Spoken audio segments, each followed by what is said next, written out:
Okay, we have again conversation with the Captain Irfanul Haq. So, and he is giving good knowledge to us. So, Captain, can you explain about what is the STEM 2001? STEM is happened, and this convention is not a convention; it is a conference. And in 2001 in Pakistan, Karachi, Pakistan, the STEM is Seafarers Training and Employment and Manning. ठीक है sir, इसमें जो है ये हमारे बहुत सारे seniors थे और उन्होंने मुख्तलिफ किस्म के आपके सीफेयरर्स के ट्रेनिंग पे, एम्प्लॉयमेंट पे, मैनिंग्स पे और ट्रेनिंग पे और इकोनॉमिक्स पे और इंश्योरेंस पे और मुख्तलिफ किस्म के हमारे टॉपिक्स पे इस पर डिस्कस किया गया था।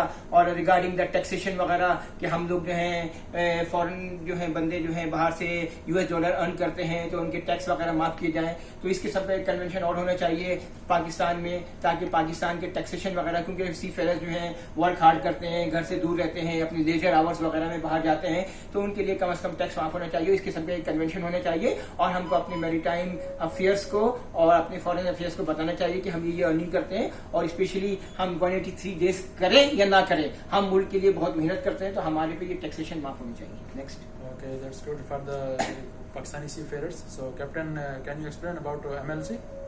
MLC जो है बेसिकली ये ILO जैसे मुख्तलिफ ये उसका एक पिलर है, जैसे ILO एक पिलर है, उसी का एक पिलर है, जैसे सोलास अलग है, मार्को ये MLC ये मैरीटाइम लेबर कन्वेंशन 2006 में स्टार्ट हुआ, 2006 में इसकी कॉन्फ्रेंस हुई और 2013 में इसका इम्प्लीमेंटेशन हुआ था। ठीक है, बेसिकली जो है आपका लेबर के बारे में, आपकी रिपेट्रिएशन के बारे में, आपके मेडिकल के बारे में, आपकी जॉब्स के बारे में, जहाज के एटमॉस्फेयर के बारे में, ये सब एक कन्वेंशन है और इसका प्रॉपर आपको सर्वे भी होता है। इनिशियली स्टेट में बहुत से मुल्कों ने इसको रेक्टिफाई नहीं किया, मगर बाद में जो है पूरा वर्ल्ड वाइड की साइड से ही हो गया और अब तो इसका प्रॉपर इंस्पेक्शन होता है। और ये जो है जैसे ISM और ISPS के ऑडिट कहलाते हैं, MLC का ऑडिट नहीं होता है, ये एक MLC की इंस्पेक्शन होती है, ये पूरी डिटेल्ड इंस्पेक्शन होती है। Okay, so what about STCW convention, Captain? देखिए अभी तक जितने भी कन्वेंशन हुए हैं इसमें ISM और STCW बड़ा ही कॉम्प्लिकेटेड कन्वेंशन है। ISM आपको पता है क्या था, international safety management code for the safety of the ship and for the prevention pollution. STCW क्या था, देखिए stand is little different. STCW जो है standard of training certificate and watch keeping. मैंने मुख्तलिफ बुक्स देखी, मुख्तलिफ पेपर्स देखे, उसमें क्या लिखा हुआ था, उसमें ये लिखा हुआ था कि देखिए once the certificate is issued the convention does not required to undergo same training again and again. It will be assumed that regular boat and fire drills will be held on board ship. STCW 1978, before 1978, after 1978 and previous practices will remain valid. अब होता क्या है, देखिए PSC inspector आते हैं ना, PSC inspector coming, flag inspector coming, they are checking and verified our log books. So अभी अच्छा नहीं लगता है कि we are doing same courses again and again, some courses 2.5 years, some courses, mostly courses 5 years. So better we will do the practical training on board ship. Reality, ये नहीं कि कुछ जाली boat drill and fire drill हो रही है, आप practically तौर पे करें तो रियल, जैसे आखिर 20 साल 30 साल पहले भी तो लोग 5-5 साल के कोर्सेज नहीं करते थे ना। अब ये सब चीजें अगर आप प्रैक्टिकल तौर पे अगर जहाज पे करवाएं सच्चे दिल से, यकीन करें ये कोई इन चीजों की जरूरत नहीं पड़ेगी। मैं ये बोलूंगा कि मतलब ये है, अगर आपको ये सब चीजें बेवकूफी की चीजें मर्चेंट नेवी में इंप्लीमेंट करानी है पैसा बनाने के लिए, तो फिर मेरी यही डिमांड है कि we have officers, pilot, professor, doctors, engineer, सबको ट्रेनिंग करवाई जाए। वहां पे तो नहीं होती है ये हर चीज। ये मर्चेंट नेवी में क्यों इंप्लीमेंट हो रही है, मुझे ये समझ नहीं आ रहा है कि टैक्स जो है डॉलर लोग कमा के आ रहे हैं, उन पर टैक्स हो रहा है। ठीक है ना, आप जो है 5-5 साल के कोर्स है, आपको हर चीज मर्चेंट नेवी में इंप्लीमेंट होती है, तो ज्यादा है ना सब। चलिए sir, next question. Okay, Captain, what about the workplace diversity? देखिए work place diversity and work place harassment ये बड़ी इंपॉर्टेंट चीज होती है। देखिए जहाज से जब कभी भी आते हैं ना, मैं आपको बहुत काम की बात बताता हूँ, दो चीजें इंपॉर्टेंट समझ लें।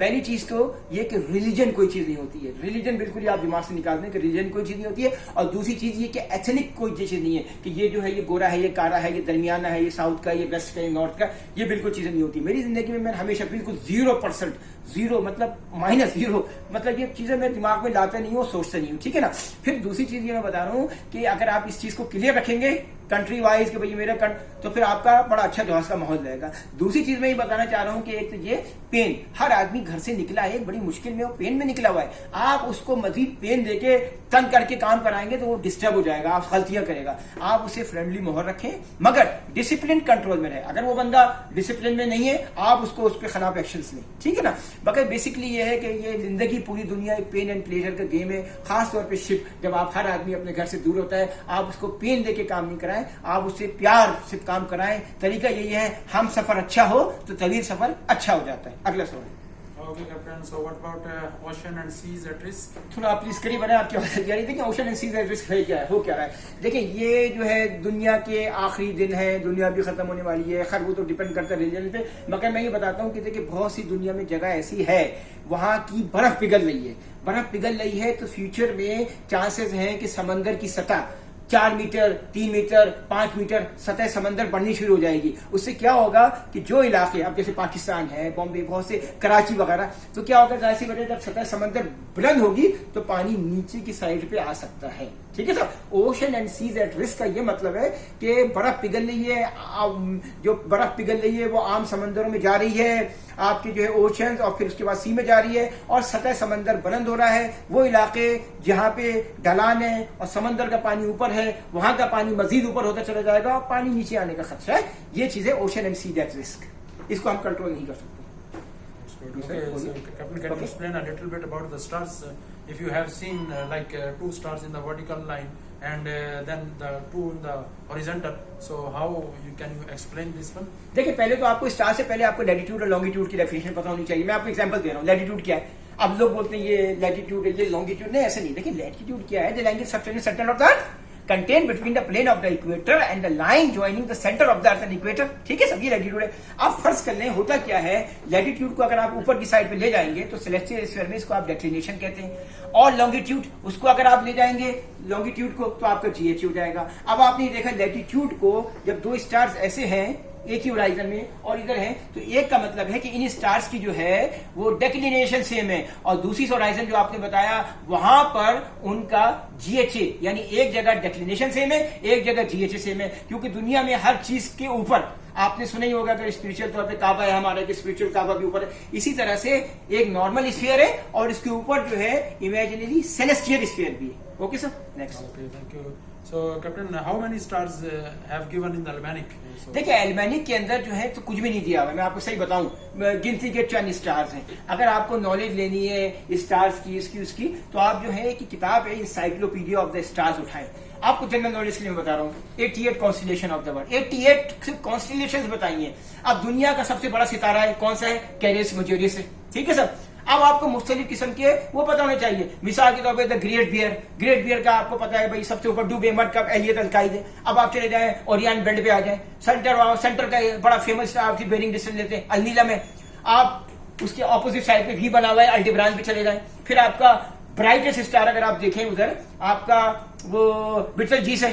बिटलजीस सन से बहुत बड़ा है, मगर जो सबसे बड़ा स्टार है कैरियस मेजोरियस है, बिटलजीस है, राइजल है, दूसरी साइड में 4-5 स्टार राइजिंग स्टार है आपका कैनोपस हो गया, एंटारिस आपका राइजिंग स्टार है, टेल स्टार है। मगर हम लोग को जब ये आपका नजर आता है सीरियस स्टार है, तो आपको जो है कॉन्स्टिलेशंस पता होनी चाहिए।